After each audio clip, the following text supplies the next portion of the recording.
de la paille, du bois ou encore de la drèche. Ces produits naturels seront bientôt dans toutes vos crèmes hydratantes. Grâce à ces petites billes, les composants sont broyés. On peut alors en extraire du xylose ou du glucose, des sucres que l'on retrouve dans vos produits de beauté.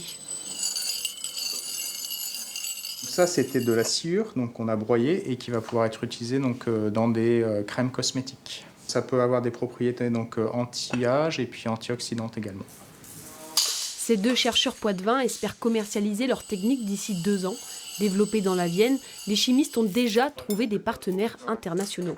Poitiers a des talents justement dans le domaine de la chimie verte et le domaine cosmétique est très demandeur justement de plus de chimie verte, de plus de naturalité dans ses produits. Donc c'est intéressant de faire connaître ces chercheurs au monde de la cosmétique. À quelques pas de là, les chercheurs du CNRS travaillent eux sur une autre étape de l'élaboration des crèmes cosmétiques. On va essayer d'aller récupérer l'hydrogène.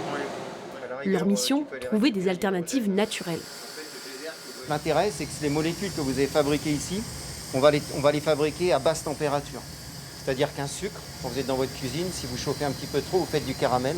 Donc nous, c'est notre ennemi. Il ne faut surtout pas chauffer pour ne pas faire de caramel. Vous comprenez bien que si vous prenez une crème cosmétique, elle est brune, bon, généralement, on n'aime pas trop.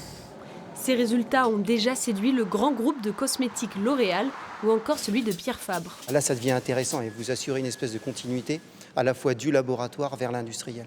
Donc vraiment, la plus-value, elle est là. C'est-à-dire que c'est vraiment pour faire continuer les projets, une fois qu'ils sont partis du laboratoire, qu'ils puissent continuer jusque chez l'industriel. En 2020, le marché mondial du cosmétique naturel était estimé à 40 milliards de dollars.